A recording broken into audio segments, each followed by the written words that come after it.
Pregnancy દરમિયાન ઘણી મમ્મીઓની એવી સલાહ હોય છે કે તું ઘી વધારે પીવાથી નોર્મલ ડિલિવરી ઇઝી રહેશે અને બચ્ચું સરકીને આવી જશે. તો આ એક મિથ છે. આની પાછળ ઘી સારું જ છે, પણ આની પાછળ એક સાયન્સ છે, એ હું આજે તમને સમજાવું.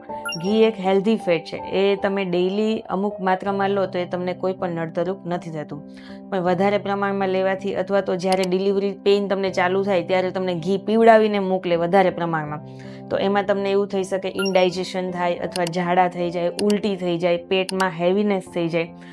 જો આ કારણ કોઈ પણ કારણસર એવું થાય કે આપણે સિઝેરિયન લેવાનું થયું તો એમાં તો ખાલી પેટ જોઈએ, તો ત્યારે એ તમને તકલીફ આપે છે.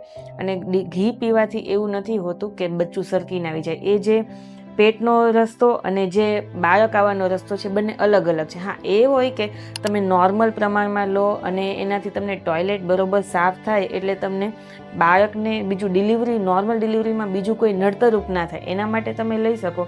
પણ એવું કંઈ નથી હોતું કે બાળક એકદમ લસરીને આવી જાય એમ.